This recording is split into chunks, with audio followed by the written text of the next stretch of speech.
لوگوں کو نہ تو اپنے غم بتاؤ نہ ہی اپنی خوشیاں۔ اس بات کو سمجھ لیں کہ اگر آپ کے پاس پیسہ نہیں ہوگا تو آپ کی سچ کی بات کو بھی سچ کوئی نہیں مانے گا۔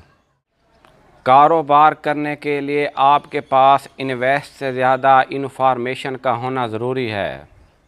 بہت سے لوگ کسی بات کا مطلب سمجھ نہ آنے پر صحیح بات کو بھی غلط قرار دے دیتے ہیں۔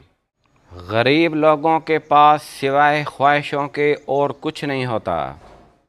کاروبار آپ کو وہ آزادی دیتا ہے جو نوکری آپ کو کبھی نہیں دے سکتی۔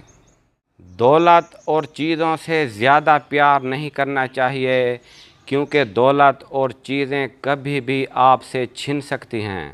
کسی کام کو کرنا اور کسی کام کو کرتے رہنا، ان دونوں میں بہت فرق ہے۔ ایک شخص کو ان تین چیزوں کا علم ہونا ضروری ہے۔ وہ کہاں ہے، کہاں جا رہا ہے، مشکل حالات میں کیا کرنا اس کے لیے بہتر ہے۔ منزل کا ملنا مشکل نہیں ہوتا، منزل تک پہنچنا مشکل ہوتا ہے۔ اگر ترقی کرنا چاہتے ہو تو ہجوم کا حصہ نہ بنو، اکیلا چلنا سیکھو۔ مقصد جتنا بڑا ہوگا، کامیابی بھی اتنی ہی بڑی ملے گی۔ ایک بہترین استاد آپ کو ایک اچھا مشورہ دینے سے لے کر آپ کو دنیا کے کامیاب ترین لوگوں میں شامل کر سکتا ہے۔